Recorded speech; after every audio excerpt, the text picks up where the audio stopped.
Okay, so today we're diving deep into something you've probably seen advertised, maybe late at night, that promise of a magic shortcut for your car. That quick fix at the gas pump, right? Exactly. Plug in this little chip, they say, and boom, your fuel economy just skyrockets. We're talking 15%, maybe even 30% savings. Hmm. Specifically, we're looking at the Syngas Chip Fuel Saver today.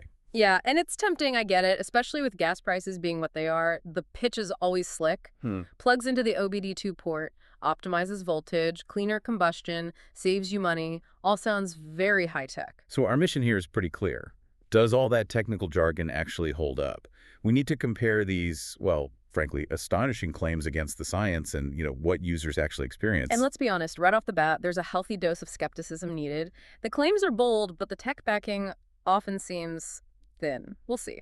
All right, let's dig into that technical mirage first. Yeah. The core claim for Syngas is that it uses the OBD2 port to, and I'm quoting here, rewrite engine control codes, Yeah. adjust things on the fly. Okay, well, this is where it kind of falls apart fundamentally.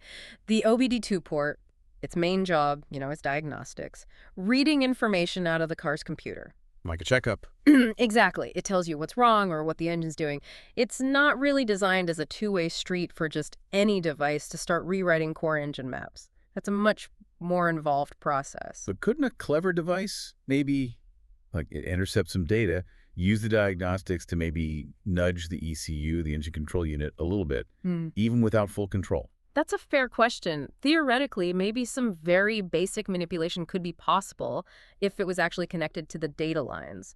But real tuning, that needs constant dynamic adjustment. Adjustments to what exactly? Things like ignition timing, the air-fuel mix, boost pressure if you have a turbo. It has to react instantly to everything, how hard you're pressing the gas, the engine load, temperature, altitude. It's complex. Right. A simple passive plug-in thing. It just can't do that kind of sophisticated calibration needed on the car's internal network, the CAN bus, and the teardowns confirm it's not even trying. The teardowns.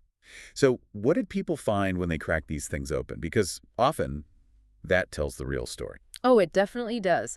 Hobbyists and tech folks opened up these kinds of fuel savers, and it was, well, underwhelming is putting it mildly. What was inside? Like, genuinely? Usually just a super simple timer chip, maybe something like a 555 timer, or literally just a basic circuit board whose only real job is to blink an LED light. Seriously. Just a blinking light. Pretty much. One person actually traced the pins on the connector itself. And guess what? Only the power and ground pins were actually connected to anything on the board. No way. Yep.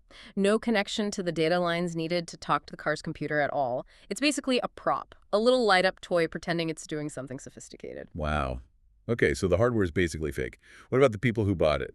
The user experience. We checked out reviews, specifically for Syngas shops on places like Trustpilot. And it's not pretty. The feedback is overwhelmingly negative, lots and lots of complaints. Like what specifically? People reporting absolutely zero change in fuel economy, which isn't surprising given the hardware, but also big issues trying to get refunds. They'd get the runaround, maybe offered a partial credit, or just hit a dead end with customer support. So basically, a flashing box that does nothing seems to be the common theme. That phrase comes up a lot. It matches exactly what the internal analysis shows. It's just for show. And this lines up with what mechanics and actual automotive engineers say too, right? Oh, completely. Professionals dismiss these things out of hand. Their logic is simple and sound. If a cheap, tiny device could genuinely boost fuel economy by, say, 20 or 30%, safely and reliably... Every car company on Earth would have built it in years ago. It'd be standard equipment. Exactly. The potential savings and emissions reductions would be massive. Manufacturers fight for fractions of a percent improvement, something this simple and effective. It defies engineering logic that it wouldn't be universal if it worked. So the broader consensus is clear then. These gadgets are often labeled as, well, myths or even pseudoscience. That's right. Real fuel savings come from the boring stuff. Keeping your car maintained, making sure your tires are properly inflated, and the biggest factor, how you actually drive. Smooth acceleration, anticipating stops. That's where the real MPG gains are. Okay, so let's wrap this up. The summary verdict on the Syngas chip, based on the tech teardowns and user feedback. It looks like industrial-grade nonsense, unfortunately. You're likely paying for a blinking light that does absolutely nothing for your fuel consumption. It really trades on hope and hype. Right. Wasted money on a gadget. So if you or someone you know is still tempted to try one of these things, Please do yourself a favor. What's the advice? Be scientific about it. Record your baseline MPG very carefully over several tanks of gas under similar driving conditions before you plug it in. Then do the exact same measurement after. Use controlled testing. And maybe use a credit card. Definitely. Use a payment method that gives you strong buyer protection so you can dispute the charge when, inevitably, you see zero difference. Good advice. And maybe the final thought here is just about reality, I guess. Yeah. Think about the incredible complexity inside a modern engine. All the sensors, the computer making millions of calculations per second. Decades of engineering. Precisely. Yeah. Thermodynamics, combustion physics. It's complicated stuff. The idea that a simple, cheap little chip can just bypass all of that and magically find massive savings, it just doesn't square with the physics. If you want better mileage, focus on the driving, not wishful thinking plugged into your dashboard.